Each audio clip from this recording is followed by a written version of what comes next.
Inshallah ta'ala, I'll share with you the continuation of the few lessons I wanted to extract from Surah Al-A'raf, the 7th surah of the Quran, where Allah talks about in exhaustive detail the story of creation and the story of Adam alayhi salam, and the devil, Iblis.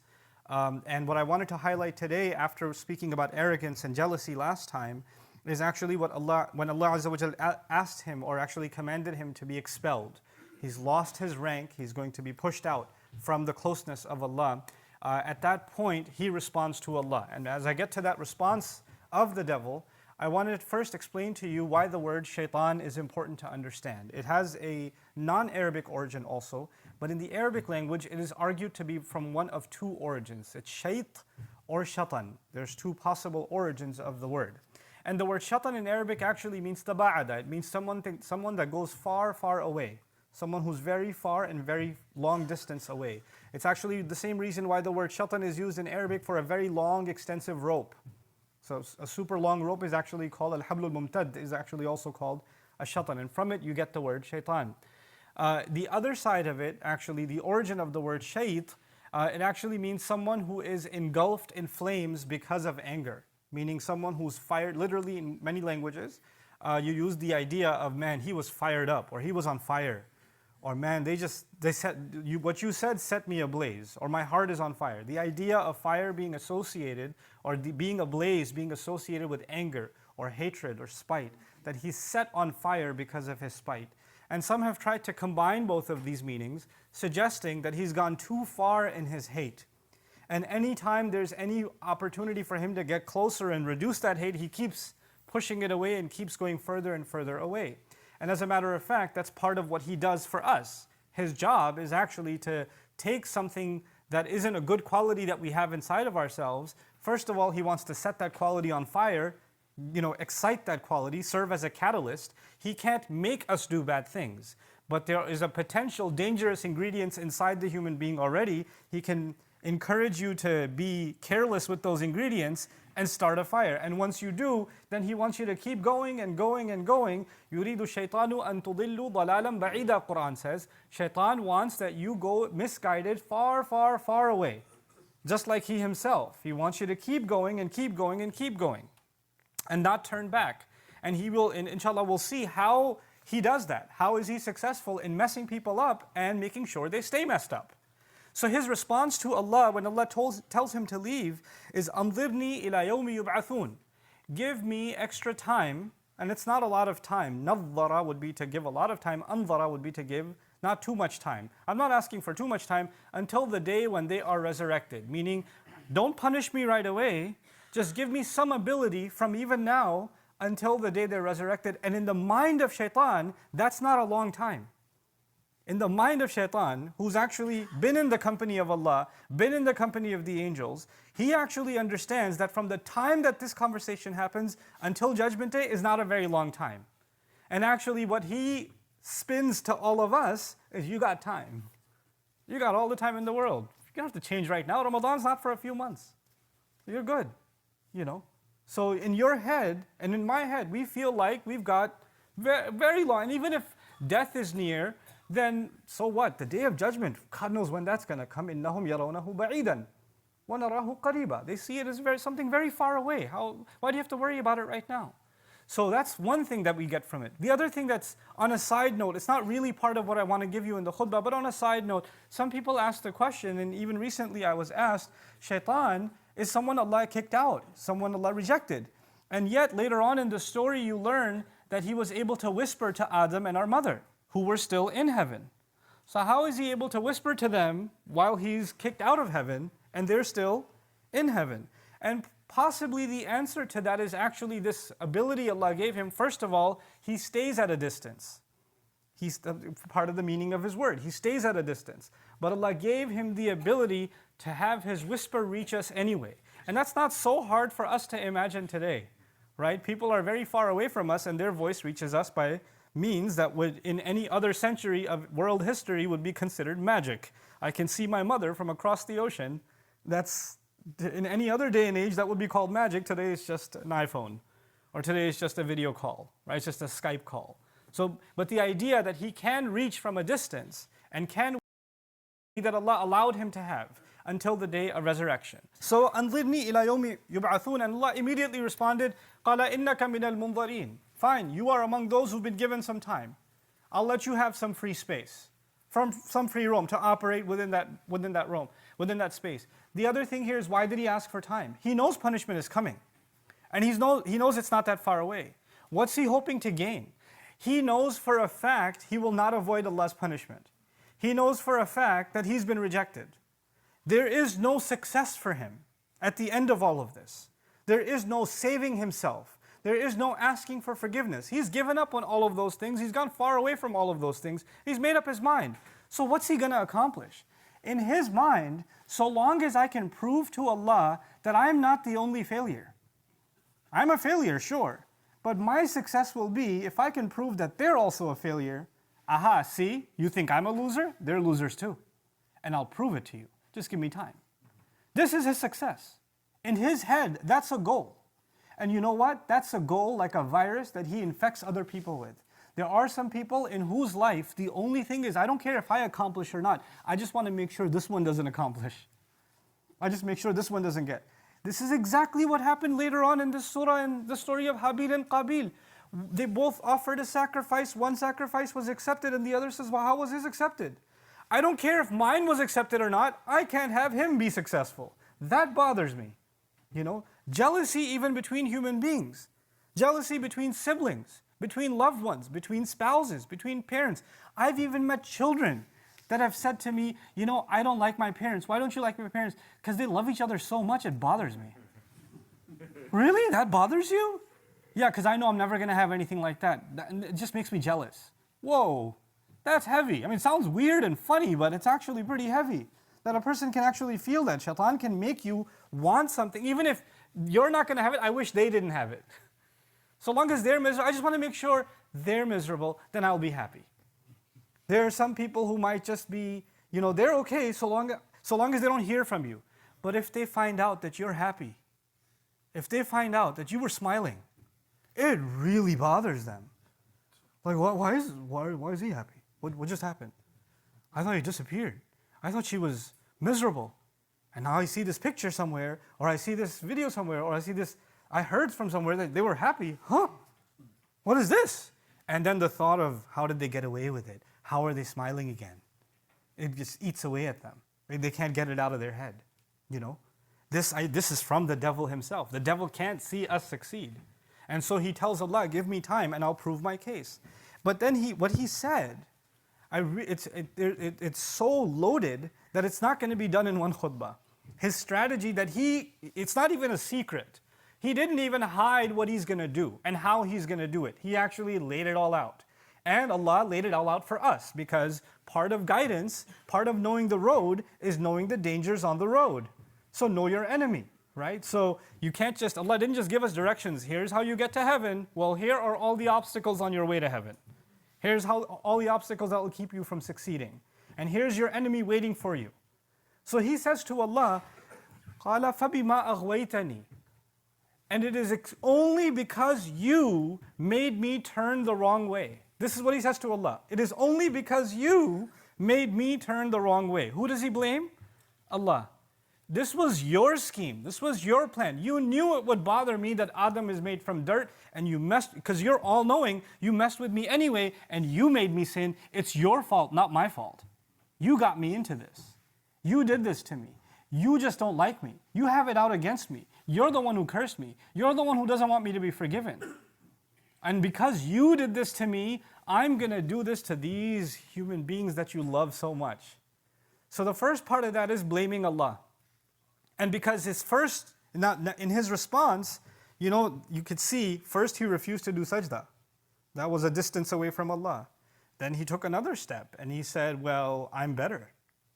Another step away from Allah. That's an act of arrogance. But now he's taken a huge step away from Allah. When he says, no, not only am I not wrong, you're the one who's wrong.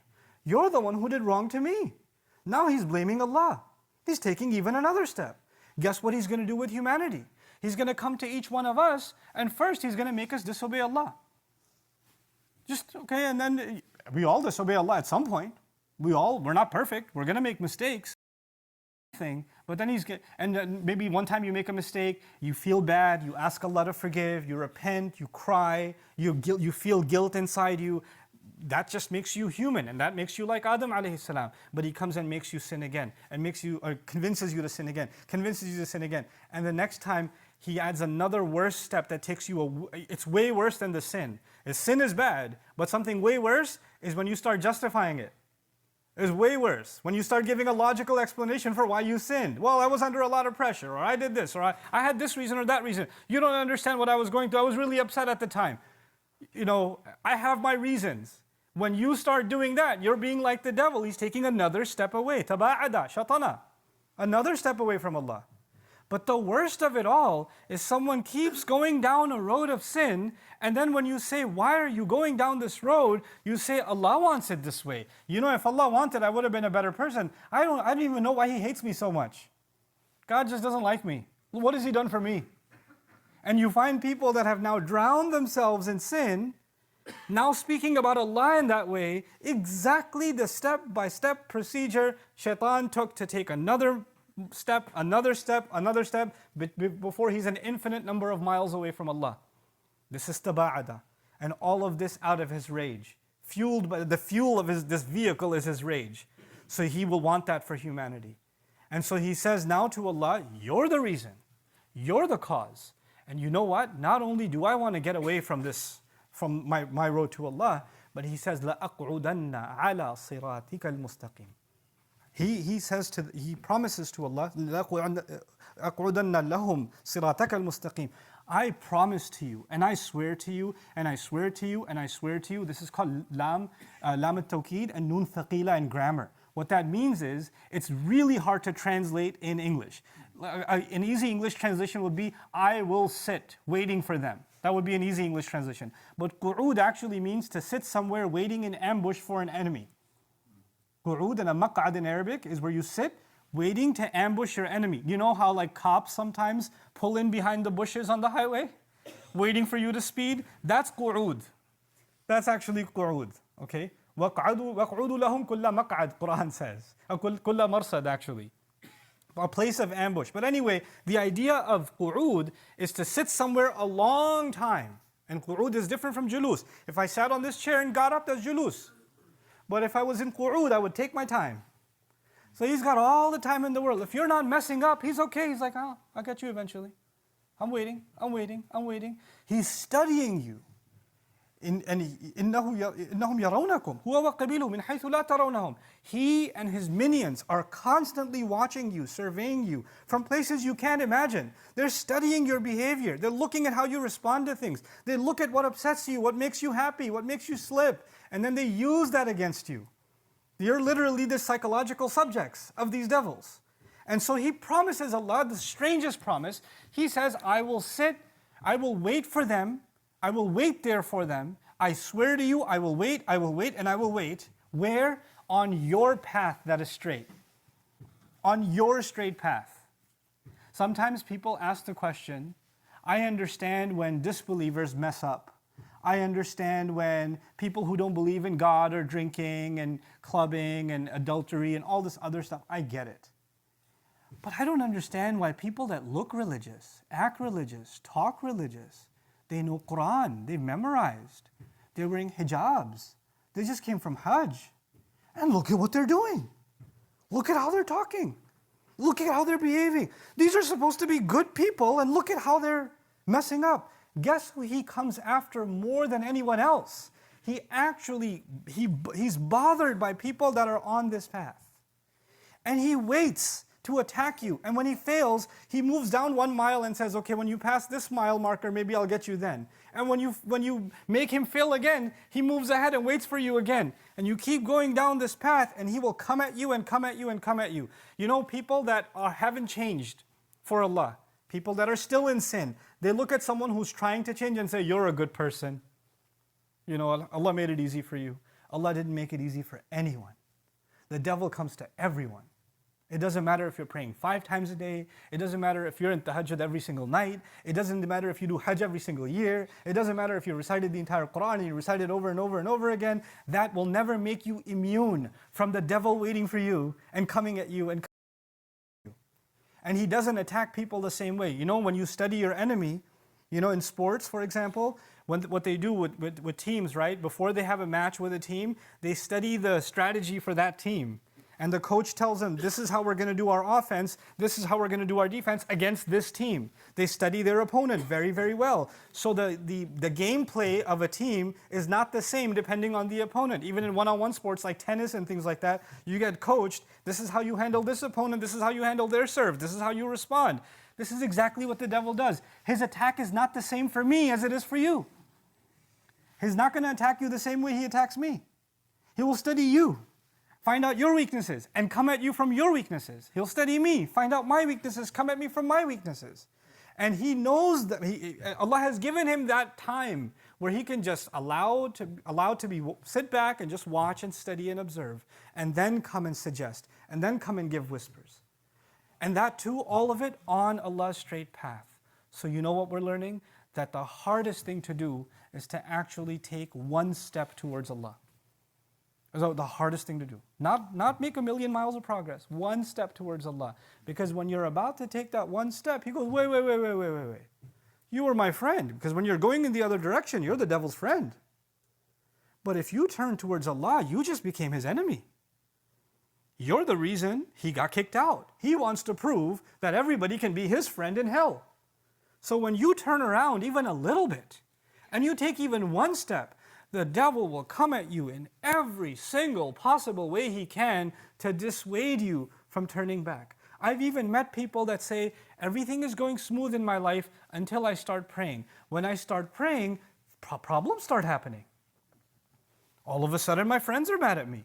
All of a sudden my health is going bad. All of a sudden I'm having this trouble or that trouble or the other trouble. So I'm just scared of praying because things just start messing up. I knew a scholar one time who, his mother was Christian, and she was thinking, he kept inviting her to Islam, and he's old himself, and his mother's very old, and he keeps inviting her to Islam, and she's not ready to leave. And one time she decides that she's thinking about Islam, and she starts getting nightmares every night. There's literally nightmares every night. And every time she'd hold on to the crucifix and then go to sleep, the nightmares disappear. The devils know that you're taking a step, and they've got to come at you. They've got to make sure you go back and be their friend. So he says, I will sit there waiting like a roadblock on your straight path. But then how is he convincing us to turn away? In these few minutes that I have left, I want to give you a picture of what's coming in the next khutbahs.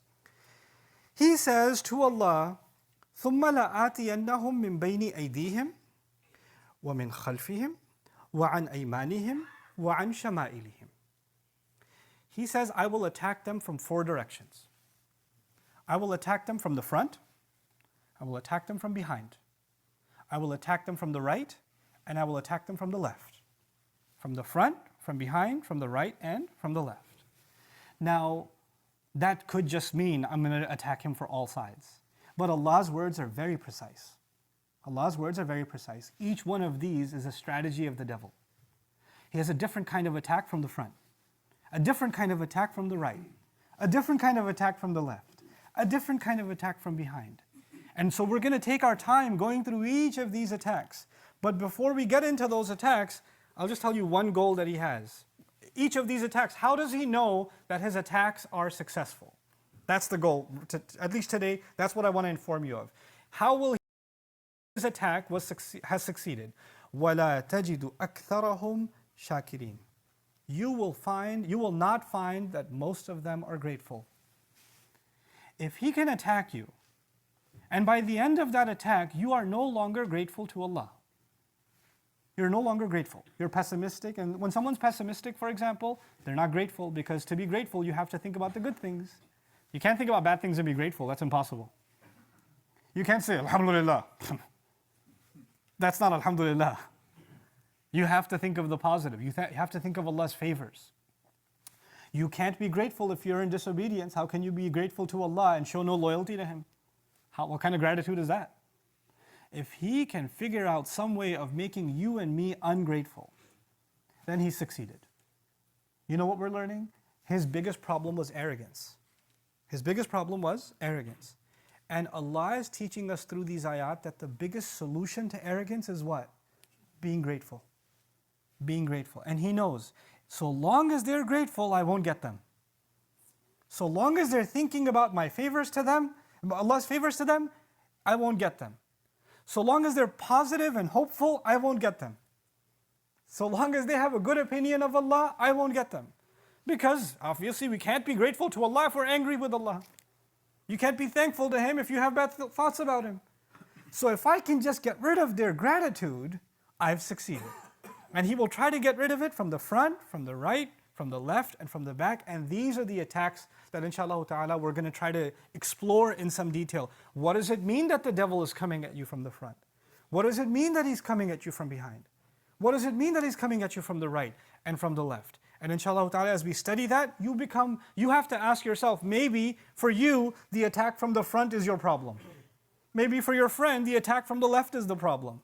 Maybe for another friend, the attack from behind is the problem. He won't get all of us the same way. He'll see, oh, this one didn't work, I'm going to try this side. Oh, that didn't work, I'm going to try the other side. Oh, that didn't work, this one got him.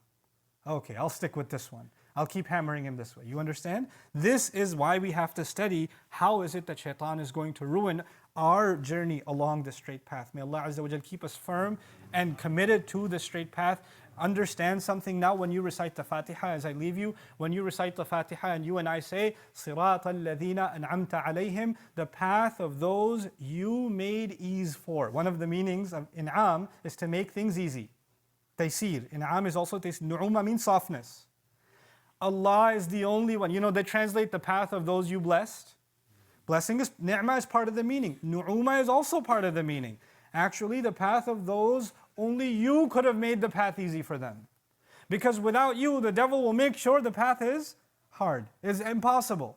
So when we ask Allah, we don't just ask the path of good people. No, the path of those who you intervened and you made things easy for them. Without you making things easy and smooth for them, there is no way this road was going to be smooth, because until the Day of Judgment, Shaitan is on that road.